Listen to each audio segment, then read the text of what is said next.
Hey. Thank you very much for inviting us. Unfortunately, you're not going to make it, and so it's Boys Club talking about reproduction. I will briefly talk about the exhibition you should all go and see that is currently on at the Schering Stifting's project room in Mitte, not too far from here, one bus ride away. But I'll kind of keep it short because I would like to talk more about the relationships between these works and pick up on some of the things that Jens has mentioned. So there's 4 works in this exhibition. The first one is PIGEON d'Or, it was mentioned earlier.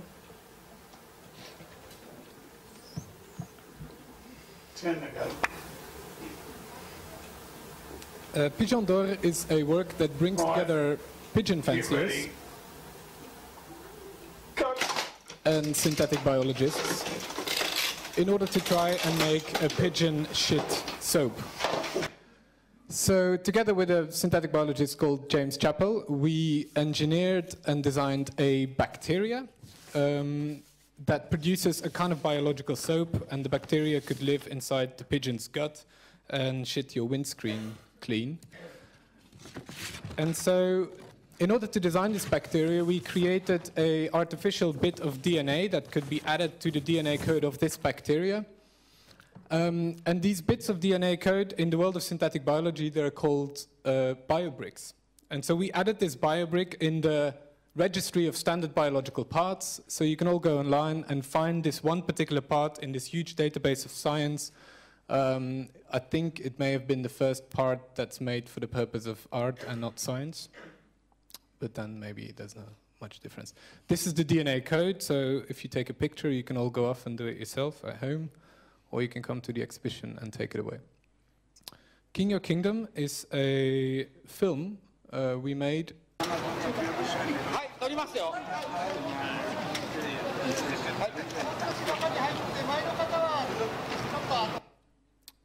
And the film follows fish breeders. Of a particular kind of goldfish called the ranshu. I'm not going to show it all. This is a ranshu, it's a kind of goldfish. And we follow these fish breeders and their competitions and their kind of marketplaces all throughout Japan. Which in many ways is a kind of contextualizing of the work that came after, which is Sterile. And Sterile is a premiere, and it's the first time we show it. And over the past 4 or 5 years, we've been working with a scientist in Japan in order to make an albino sterile goldfish. And he made a batch of goldfish for us, so this is one of them. And to us, it was really important that these are not fish that are sterilized after hatching, or fish don't get born, they hatch. So they're not sterilized after, but they are born without reproductive organs. They hatch without reproductive organs. I think I'm kind of messing up the slides a little bit. Let's see what's happening. Oh yeah, it's really messed up. I'm very sorry for this. Let this happen.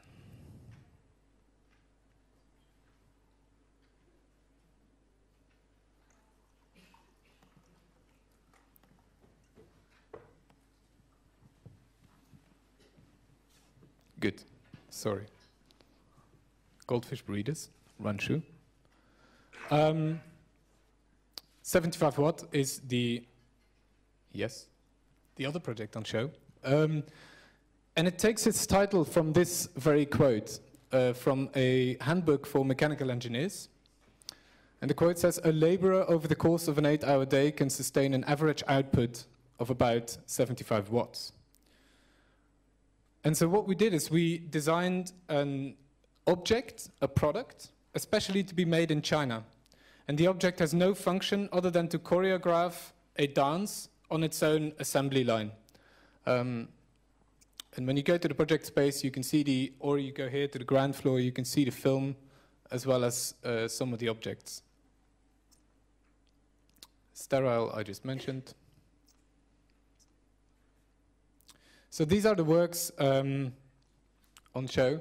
And the last one Jens also mentioned, SENSEI ICHIGO. SENSEI ICHIGO is a machine that is able to reproduce these goldfish that cannot reproduce. So the goldfish, sterile, they were made for us by Professor Yamaha, who is at Hokkaido University in Japan.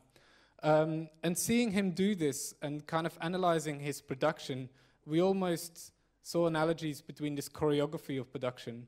And in a way, we were curious what would happen if we would remove the human being out of this process. So we built a machine that can go through all of the steps that are needed in order to produce these sterile goldfish. So let's take that machine apart a little bit. This is a very engineering drawing. And the key part that Jens was talking about earlier is the injection of goldfish embryos with morpholinos. And so that's what's happening here. In all of our tests, we were using sushi eggs of the same diameter as goldfish embryos at that point, for obvious ethical reasons. But to us, part of the point of the kind of picking apart of this process was at the same time, maybe in a way, about the taking apart of the taking apart. Because in many ways, our work is kind of concerned with these processes of production and these kind of processes of engineering, which we almost see as an ideology, a sort of ideology of engineering, a kind of ideology of innovation, mentioned as by Gideon already, as Jens mentioned. This idea that we can standardize everything, that we can sort of standardize the body of a laborer on the assembly line as this kind of black box that outputs 75 watt. That we can standardize bacteria, so we can put standard biological parts in them in order to make them into the kind of chemical factories that we want them to be. Like this. That we can standardize the laborer, and this is what Jens was talking about earlier. This is early 20th century. An American couple called Frank and Lillian Gilbreth, and they used very early photography and long exposure photography in order to analyze the efficiency in the movements of the laborers. So what they were doing is to tie little lights to the hands and the head of workers and to place them in front of a grid and ask them to do the kind of tasks they perform every day, day in, day out. And this long exposure photography would kind of reveal the efficiencies and the inefficiencies. And this was even before Frederick Winslow Taylor was writing The Principles of Scientific Management, which is the document that, or the kind of pamphlet that eventually led to the birth of the assembly line itself and played an important role in kind of the development of capitalism. And obviously these were things that we were inspired by as well when we were making 75 watt. So when we look at these kind of processes of production, the way that we prefer looking at them, rather than these sort of neutral processes of engineering in which we can quantify, characterize, standardize every part of it, we try and see them as sort of social and cultural processes, political processes, ethical processes. So this is Professor Yamaha, who made these goldfish for us. And this wasn't the kind of contract to us that we would outsource a piece of manufacturing. We've built up this relationship with this man for years in order for him to make this fish. And this is his lab, or at least one of his labs, which isn't quite the sort of lab that you imagine.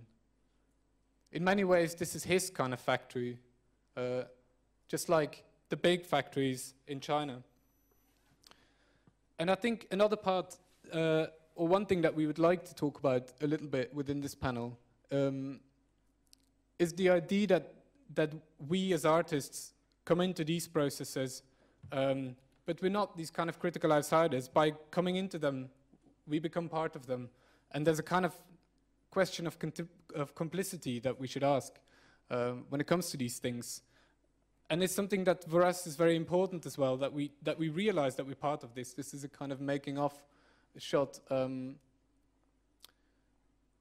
China, in this factory.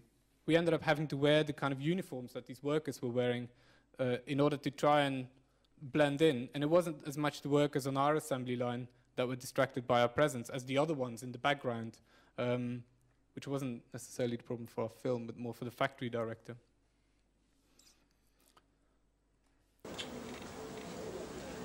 in many ways the same with these pigeon fanciers. Fucking bastard. Mind you, ain't nothing else to fucking beat him, is it?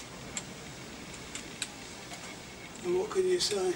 Where's the rest of the crap? Come on! Come on, it! Come on! You won't do this to me in a week, I'm telling you. You'll be so fucking hungry you wish you was dead. Come on! Come on, it! Come on! Come on in, good boy. Come on. In you go. Well, that was a very good idea, Kate, the motherfuckers. What? Being in there the way it looks like.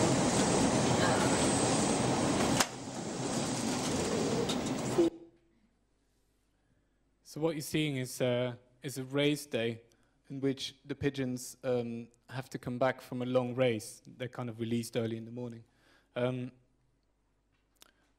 And Albert Stratton, the man with the crutch, the day that I met him for the first time was a few weeks after he had a stroke. And so pigeon fancying became this really important thing in his life and played this sort of strange part in his recovery as well. These are goldfish breeders. And when we were making this goldfish film, there was a lot of analogies between these pigeon fanciers and these goldfish breeders.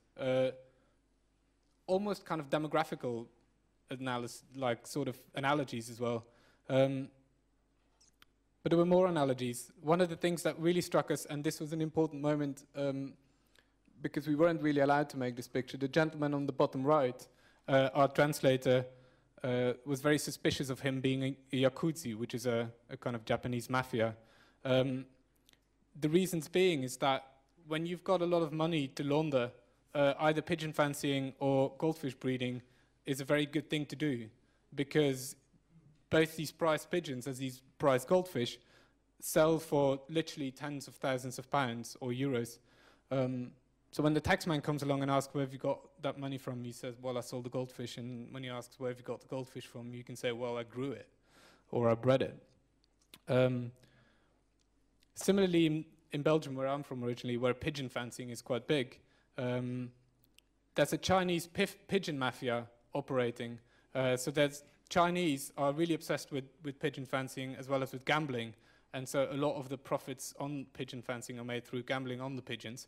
And so these Chinese pigeon mafia, they go around and they steal prize pigeons from pigeon breeders, who mostly are just guys with 100 pigeons in their backyard. And so you find that they steal these pigeons and either try and smuggle them across the border by taping. There's a guy caught, like you can see this on the internet, where he's caught with like 2 pigeons alive taped to his shin, trying to cross, go through the airport. But mostly what they do is they just kind of cut off the legs, take the rings, smuggle out the rings, and then put the rings on Chinese pigeons and try and sell them for Belgian prize pigeons in China.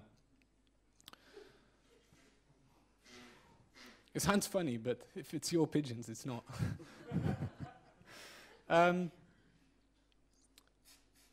I guess reasons why I'm bringing some of these anecdotes up is that I think it's important to see that these processes kind of exist, not just as standalone processes that we can just standardize, hierarchize, and sort of make black boxes out of. I'm going to just jump really quick. One of the other things I think that was really important to us is the making of both 75 watt in China and spending a lot of time in Japan. And this was something that we were discussing earlier as well, is the idea that in some way, us in the West, we have this strong kind of dualism rooted within a lot of things. We think of things as nature or culture, of subjects or objects. And what we saw happening in some way on the assembly line is that within this kind of systems of mass production, we were very intrigued by the fact that in many ways, the products that are being produced are much more in control of the movements. They're much more in control of the laborers themselves. So you could sort of speak that maybe there's a kind of boundary between subject and object blurring there. Maybe the real subject is the product that's being made, and the object that's being shaped is the worker on the assembly line. Similarly, I think you could ask, as Jens already touched on, like which of these two, SENSEI, ICHIGO, or sterile, really is the machine? Are these fish kind of becoming our machines? And I think one of the reasons why this is kind of interesting to make it in Japan is because I think Japan has, as being rooted in sort of Taoism, is less burdened by these kind of dualisms. The practice of goldfish breeding, and particularly ranchu breeding,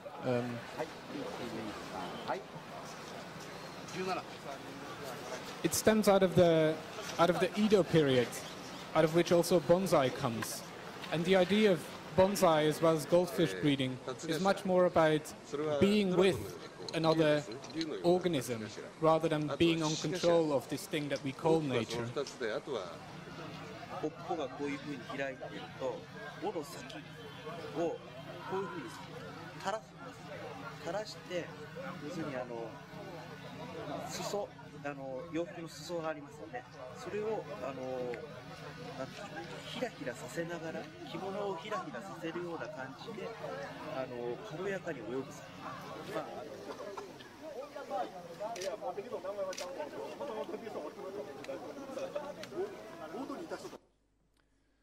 So as you see, and this is the last thing I'll say before I pass on the microphone, you see that these goldfish, these ranchu in particular, are always kind of judged from above. And that's because in the Edo period, they didn't have any glass bowls yet. So these fish would be appreciated either in ceramic bowls or in ponds outside. So not only are these organisms very artificial animals, goldfish or ranchu, they don't exist in nature. They're artificially bred away from the carp. But also, do they almost become two-dimensional animals, purely bred for kind of aesthetic reasons, to kind of be appreciated for, as the man said, kind of sishi, like sort of appreciated as mythological lion figures, but in two dimensions. And I think that's when I want to pass it on to Paul. Thank you. We probably should also mention that the work sterile and the machine, SENSEI, have been co-produced and also co-financed, not only by the Sharing Stiftung, but also by the Arts Catalyst, which is a London-based art and science agency, and which are, by the way, celebrating their 20th anniversary this year. So it's a co-production, and it's the first time that it's on spot and on show. So if you have time, go over to Unter den Linden.